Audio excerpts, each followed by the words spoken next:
Mayong adlaw mga bata, ug sa atong mga bata kaniadto, anian na pud kita sa oras sa atong sugilanon. Ako di ay si Sir Glenn, ang inyong maestro sa sugilanong Binasaya.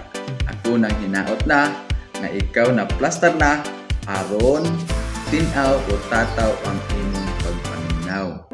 Nakasulay ba mo nga kamo nabian? Unsa man imong gibati sa dihang ikaw nabian? Ikaw ba'y naguol o nasakitan?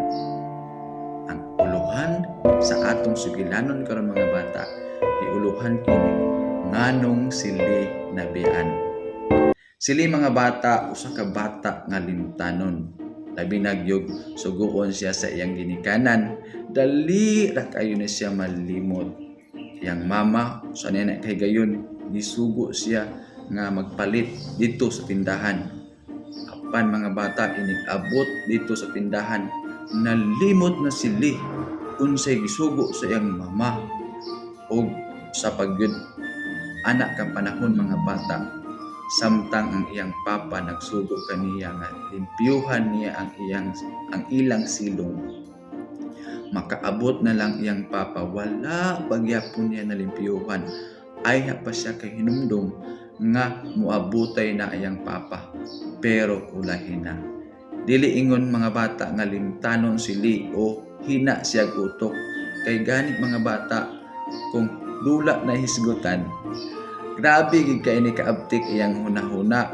Alisto dayon kay ni nga muadto sa ilahang dulaanan. Gani samtang ang iyang mga higala moduaw o bisita sa ilang balay ug hanggaton siya og dula, alisto dayon kay ni siya nga mulakaw. Ug samot nagtingkaon mga bata, dili gyud niya kini malimtan. Og nagpadayon ang suglanon. Usa niya na ka adlaw didto sa ilang tulungaan, nagpahibalo ang iyang magtutudlo nga dal-on niya sila sa usa ka special nature trip sa dagat ni pagahimuon nga dili ra kaayo layo gikan sa ilang tulungaan. Og dito magtuon sila sa wildlife og mga bato sa dagat o sa sapa. Og siyempre silang tanan na makpak sa kalipay, usa ka dili ma-imagine nga kahigwaos ang ilang nabati. Ilabi na nga magdungan pagyod sila dito paniudto daplin sa dagat. Pero mga bata, aduna mo'y dapat dili malimtan, ingon ang ilang magtutudlo. Kung gustong mong muuban aning atong trip, dapat na amoy permission slip nga gipirmahan sa inyong ginikanan.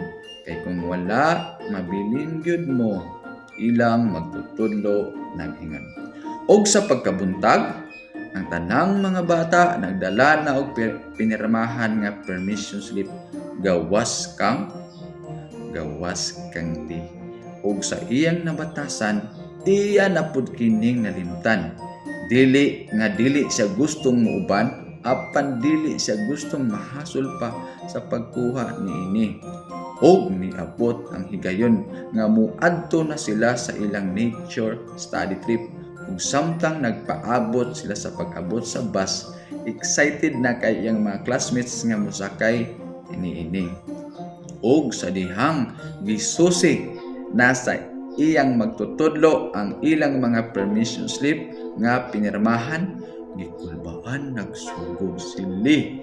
Og sa dihang nihunong kini sa iyang atubangan og nangutana, Dong, asa man imong permission slip? Og sili mga bata, murag kamatis nga hinog, namula ang iyang nawong ug dili masabot iyang gibati ug niingon, "Sorry ma'am, kalimutan na ako ma'am, oy." "Sorry po dong, pero bilin ka," iyang magtutudlo nag-ingon. "Mauli sa ko ma'am, pwede?" ingon sili. "Wala na may oras dong li, oy. Padulong na ang bus," ingon iyang magtutudlo.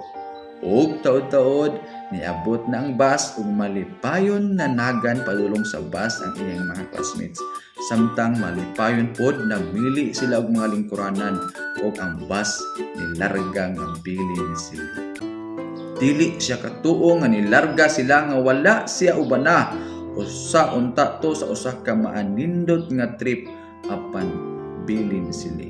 Kini tungod sa usa ka gamay nga not nga iyang nalimtan og nitulo ang luha nili samtang siya nagalantaw sa bus nga nilarga. Pero bisan unsa man kasakit sa gibati nili, siya nakakuha og leksyon. Ug human niadto dili na kaayo himtanon sila. Ug daghan salamat mga bata sa inyong pagpaminaw. Dito natapos ang atong Sugilanong Binisaya. Ako nang hinaot nga ikaw adunay na katunan nga pagtulunan ug sa sunod na pod nato nga sugilanon naot ni kita magkita-kita.